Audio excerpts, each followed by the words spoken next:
Stuff. We're all anticipating Happy Thanksgiving. So please remember to not eat too much, but have a wonderful time. We wanted to make press availability because of the increase we're seeing in respiratory diseases. I know most of you are aware of this. Let me just start out with a few numbers and then we'll just take questions. So our RSV numbers right now are about 10 to 11 times more than we would normally be seeing this time of year. That's based on the last 5-year average. So we remain increasingly concerned about RSV and the impact on the community. The one thing that's different is that traditionally RSV hits the littles, like 6 months and less. Right now, we're seeing RSV increasing in the 1 to 4-year-olds. And we do know that we're seeing increased hospitalization of pediatric patients who are being admitted with RSV as well as other respiratory infections. In terms of influenza, our rate is about 4 times what it has been in the past. Once again, that's over a 5-year average. We seem to be peaking earlier. Our hope is that we will see a decline in flu. We have seen in other parts of the country this rapid increase and then a decrease. We're obviously not on the downhill slope yet here, but we anticipate hopefully that we will see that. Once again, in terms of influenza, there is a vaccine available and we would encourage everyone to get it. Finally, COVID. You're probably aware our COVID numbers are increasing. If you look at the CDC website, Pima and Santa Cruz are still green, which means we are in mild community transmission. However, our numbers have gone up. We remain at about approximately 167 to 170 cases per 100,000. That is an increase of about 1/3 over the last week. Our positivity rate remains high, about 16 to 20%. Remember, positivity is difficult to evaluate because so many people are using home testing. Once again, our recommendation would be for people to do layered mitigation with COVID, but also to remind people that the bivalent booster is available. For people who have not gotten a primary series, we would recommend they get a primary series, but please remember to boost. And with that, I think we'll just take some questions. Thanks. Okay, for the media who want to ask a question, please use the raise hand feature in Teams. Right now we have Bud Foster is first and Benito Kelty would be after that. Happy Thanksgiving, Dr. Cullen. Beware tryptophan, it can be very dangerous. I interviewed someone last week who said that one of the reasons why we're seeing such a huge increase in RSV and flu is because in the last couple of years, people have been wearing masks because of COVID. I assume that is the same thing now. Would you encourage people now to mask up, even though it might be a bit controversial? If you're traveling, you're going to be a family and such, would you consider that as a recommendation? This is a great question. First off, I'm planning on the nap after all the tryptophan, so I'm going to be okay with eating a lot of turkey. But this is a very important question, which is how do we protect ourselves as well as protect the community? There's multiple ways to do that. Hand washing, appropriate ventilation. If you're having an event, consider having it outside or making sure there's lots of air circulation. Washing your hands. Obviously, stay home if you are ill. That is a recommendation we continue to give to people. Test if you are concerned. I will share with you that I tested myself this morning because I seem to have a little cold. So please do not be frightened of testing. If you need test kits, they are ubiquitously available. They're available at the libraries as well as all our clinics. However, let's talk a little bit about masking. What we know is influenza, RSV, COVID. These are all respiratory diseases. Masking can impede or decrease the risk of your contracting a disease and also you're sharing a disease if it's respiratorily transmitted. Obviously, masking is a personal decision. I myself recently traveled and I masked from the time I got out of my car until the time I landed. I was on an airplane. I think if people are in situations where people have tested, no one's ill, people are vaccinated, the question of whether to mask or not is individual. really based on an assessment of your personal risk factors. However, if you're in a large setting where you don't really know the people that are there, it may be closed in, you may be inside, I think people need to make their own decision about whether to mask or not. However, remember, these are respiratory diseases, and we know that masking can help protect you as well as protect others. Thanks. Okay, Benito, you are up, and Shelley Jackson, you will be up after that. Hi, Dr. Cullen. Thank you for taking our questions, and happy Thanksgiving. I'm wondering if this is just a warning for Thanksgiving, or if the health department has in mind that we may need to be cautious all the way up into the later winter holidays, maybe into January. And just I'm hoping that you can talk on that kind of time frame, just how long this has been a problem and how long it expects to go. Yeah, once again, it's really important to look at the historical trends that we've seen in the last 2 years. We know that December and January have not been kind to Pima County in terms of COVID. We've seen significant rises of the COVID infection during that time period. I have no reason to anticipate that's not going to happen again. So I am concerned that we are going to continue to see a rise in COVID, a rise in flu, and a rise in RSV cases for the next 4 to 6, perhaps 8 weeks. What's important to note, however, is that there are things you can do to help protect yourselves and protect your community. But because it gets cold, people move inside, people do less activities outside, people gather and celebrate, which is what we want them to do, we are more at risk to seeing increased transmission of respiratory diseases during this time period. The one thing I would note is that that's true historically. Flu peaks in the winter, so that's not unusual. What is unusual is the number of cases we're seeing of both RSV and influenza and this increase in COVID again. Thanks. All right, Shelley Jackson, and then Patty Mackler from the Star.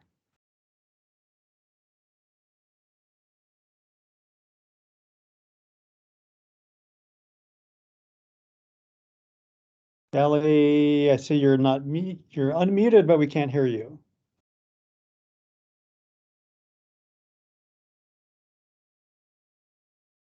Okay, let's see if we can get back to Shelley. So let's go to Patty and then Elisa Resnick. Hi, Dr. Cullen. Thank you for taking the time to speak with us this morning. I'm wondering about RSV and elderly people. Are we seeing hospital admissions for older people as well? And any further comments on that? Yeah, so the vast majority of people that are being admitted to the hospital are young, less than 5 years old. However, at the same time, we are seeing people admitted, not just with RSV, but with influenza and obviously with COVID. That is continuing in the older population. Remember, all these diseases put you at risk for morbidity or serious disease based on your age. So as we age, you're less likely to mount a response, an immune response to it. There's no vaccine for RSV.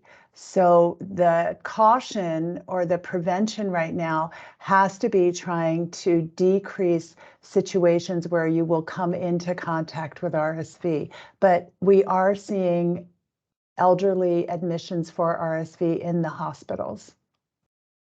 Thanks. Okay, let's try Shelley Jackson again.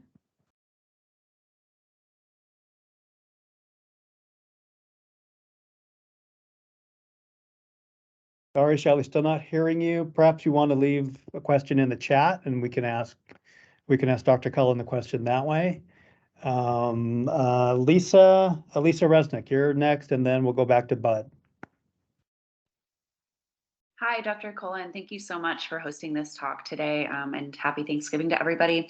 I was hoping you could shed a little bit of light on the numbers that are being posted from Pima County on the state website about COVID. Just basically, we hear a lot of different things about new variants that are coming out that are potentially more that are more contagious and are spreading more easily. How do the Pima County's numbers this time around, just for COVID, compare with last year? I mean, just looking at them on the site, they seem to be on the rise. Excuse me. So that's actually why I COVID tested myself, because of my cough. We do know that our COVID cases are increasing and we are also tracking the variants in terms of what kind of infection we are seeing. So we are mostly seeing BA.5, but we do see some increases in some of the other variants that are out there. What's important to note is that variants are run at the state level. The county doesn't run them, but they do run on county tests that are submitted. So a PCR test, not the rapid test, is how we can do viral sequencing. So the number of tests that are available for viral sequencing has decreased because the vast majority of people get rapid testing. However, what the variation that we're seeing is really no different than what we've seen the last few weeks. We remain alert to see whether there will be other changes in that. But right now, the numbers of COVID cases are increasing, and that's the number per 100,000, which is the way we report it. However, once again, that number is probably underreported, and that's because if you do a home test and you're positive, while you can report to a county health department, the vast majority of individuals are not reporting. So in some ways, what we're seeing is the tip of the iceberg. So we know if we're high, we're at least that high. Could we be higher? Yes. However, in Pima County, while we are seeing a mild increase in the number of hospitalizations for individuals who have COVID, we are not seeing that dramatic increase that we saw, remember, last December and January. So while the case numbers are going up, we know COVID is in the community and increasing, we do seem to be able to respond appropriately to it. I will give a shout out to Pima County. I think one reason we are still green is our vaccination numbers are higher than the vast majority of other counties in the state. And I do believe we are seeing some protection, some community-based protection, because we've been able to vaccinate a significant number of our population. Thanks. Thank you so much. Okay, let me read, Shelley's got a couple questions in the chat. Let me read you the first one. Her question is about the flu vaccine. Is the flu vaccine the one that matches the predominant strain we are seeing? Oh, this is always such a great question. We are seeing primarily influenza A. Remember, there's A and B, but then there's subtyping. We are assuming that it is matching that. But once again, that ability to follow that is at a state and or federal lab level. The CDC is who tracks them along with the state level. So I can't answer that specifically. You remember the flu vaccine for this year is based on what was predominant last year. We're always playing catch up a little with the flu. However, we're not seeing an increased number of reports that people are falling ill with influenza who have been immunized. Because of that, I think we can assume that the influenza vaccine is giving adequate protection. Thanks. Okay, we'll get to Shelley's second question in a minute, but first, Bud Foster has his second question.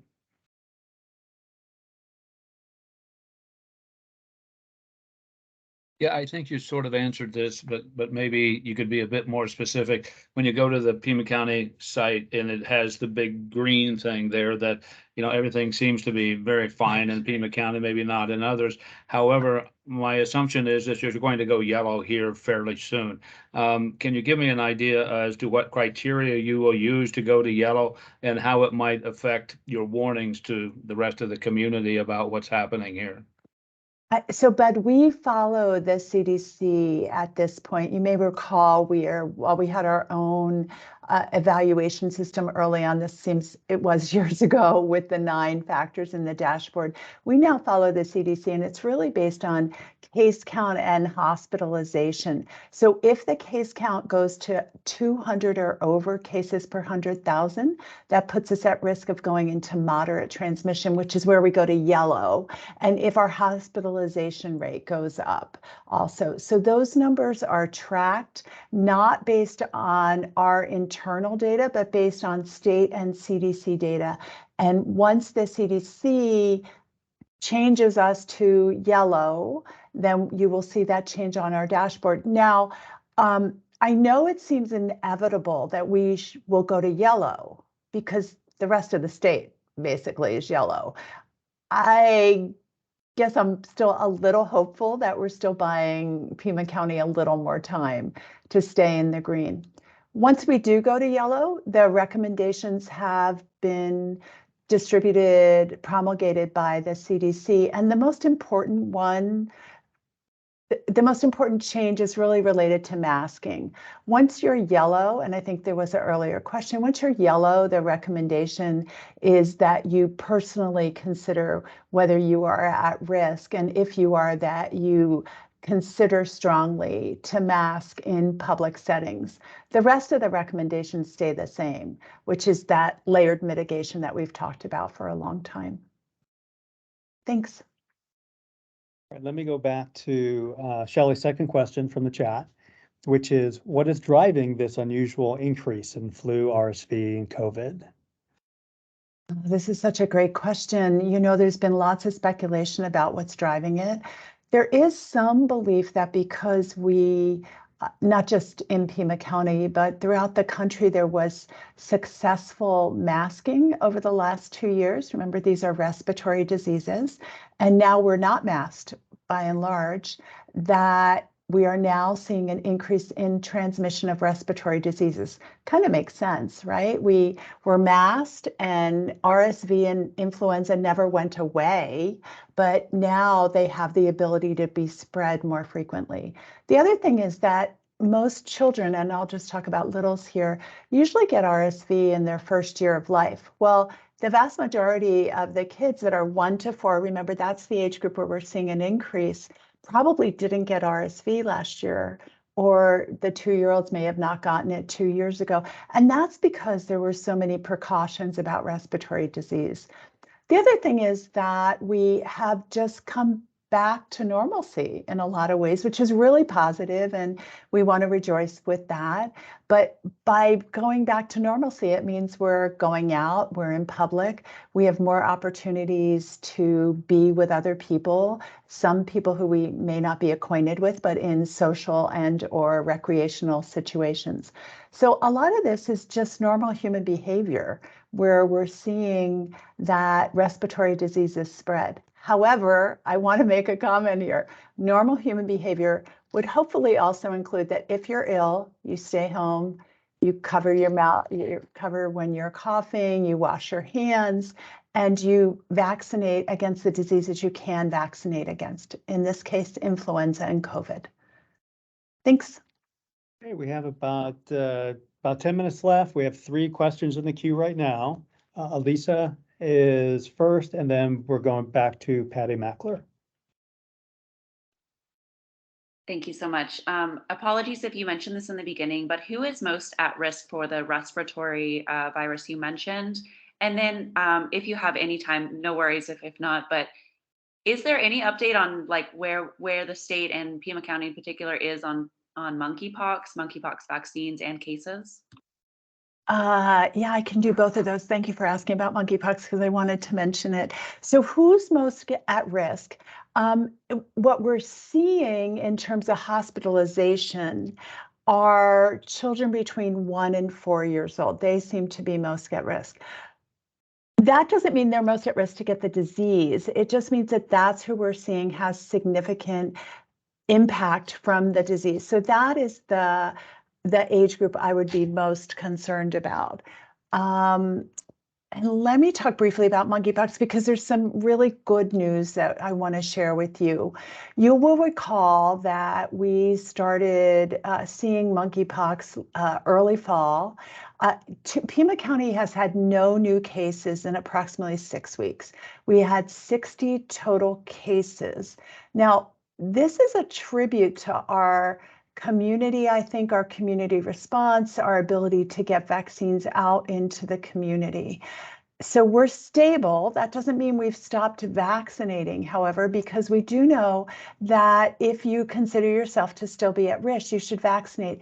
However, we've worked with the state, and late last week, the state indicated that they will support mobile monkeypox vaccinations as well as vaccines for those who are homebound. As we do with COVID, we do have homebound vaccines available. We are now going to be able to extend that to monkeypox. You will see updates on this on our website, including how you can ask and submit to get an at-home monkeypox vaccine. In addition, we will be reaching out to many community organizations to ask them if they would like us to have mobile monkeypox vaccination available. So overall, I don't want to minimize the impact of monkeypox, but from a public health response, we're in a fairly good situation right now with this extra support from the state health department and our ability to do outreach into the community. Thanks. So that's to say that at this point, the vaccine shortage that was discussed earlier is no more? Yeah, there is no more vaccine shortage. You will recall we went from sub-Q, remember, in your arm to intradermal, mostly in the forearm, though now you can also get that vaccine in your posterior shoulder or in your upper arm. And because of that switch, remember, it went from a shot being able to be given to one person, now able to make 5 different shots. So there's no indication of a vaccine shortage. The other thing is, if and when people do get ill, we also have the therapeutic available in Pima County. Once again, that's distributed through CDC in the state. So we have prevention, vaccine, and we have treatment. So it's a good news story. Thank you. Thanks. Okay, I know you have to be out at 11 o'clock, Dr. Cullen. We have 3 questions left, starting with Patty and then Benito. You want me to go fast, is That's what kind you of what I'm say, saying. Anthony. That's exactly. Keep your answers short. All right, I'll be quick too. I'm curious about what your thoughts are on the CDC masking recommendations, considering we have RSV and influenza that are concerning right now. Why do we wait for COVID transmission to reach a certain level before we recommend masking? So how do you know that can't be a quick answer? Masking recommendations from the federal sector are really based on numerical values that we're seeing. And as you will recall, in years past, even when we had influenza and RSV, we did not recommend masking routinely.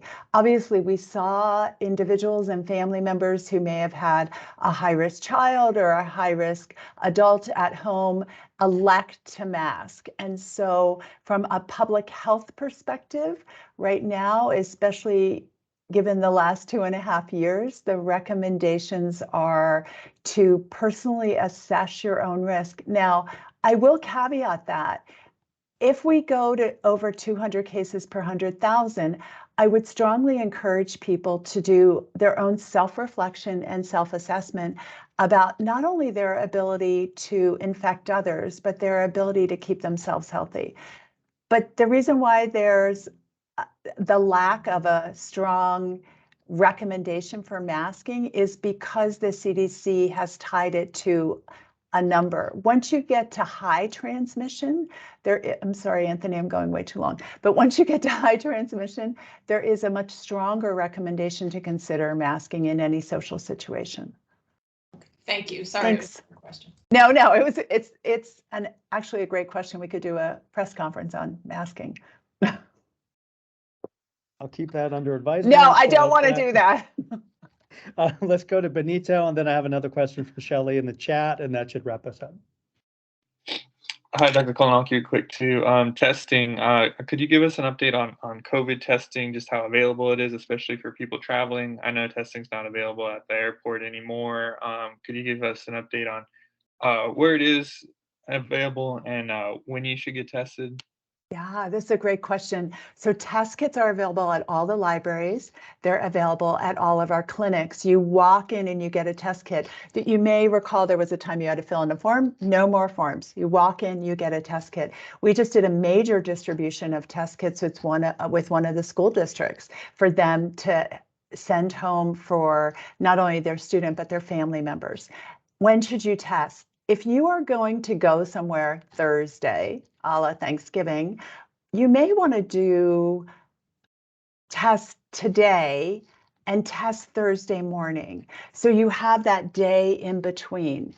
If you are ill, we would recommend you test at the time you are ill. But in terms of being prepared and not transmitting the disease, it would be reasonable to test today and then test Thursday morning. Now, tests are expensive at the stores, and we are well aware of that. However, we have a very significant number of tests available, and I would urge people to not let the cost of a test interfere with their testing. So test when you're ill.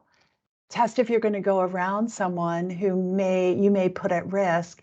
And then in terms of Thanksgiving, it may be reasonable to test today and test Thursday. Obviously, I'm saying morning, assuming that you're not having brunch. I mean, if it's brunch, you might want to test earlier, but hopefully that helps. But don't let the lack of getting a test be the reason why you don't test. They are available and they are free from the health department. Thanks. Okay, let me clarify one thing. They're not available at all of the Pima County libraries.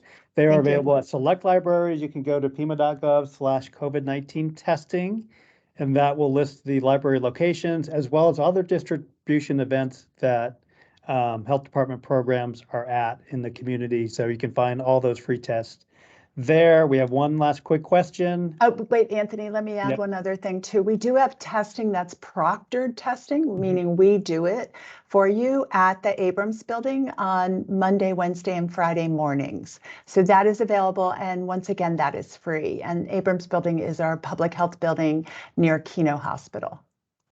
You can find that on the website also. Last question from Shelley. How do you tell if you have COVID versus flu other than testing? I love this question because once again, I'll show you my test. That's why I tested, because I wasn't feeling well. I had a little fever, a little headache, a little cough, and I thought, ooh, maybe I have COVID, maybe I have the flu, or maybe I just have a cold and or a virus, another different virus. So there's actually no good way to tell, in my opinion. There's not a specific symptom that will allow you to distinguish between influenza and COVID. So if you're concerned, if you're symptomatic at all, we would recommend you test for COVID. Remember, if you test positive, you need to isolate for 5 days and then preferably wear a mask for another 5. Because of the transmission period. We good? We're good. Thank you very much. For the media still on the call, if you want a recording, please leave your email in the chat, and happy Thanksgiving. Yeah, happy Thanksgiving, everybody. Thanks so much for your support over the past couple of years. Happy Thanksgiving. Thank you. Bye. Take care.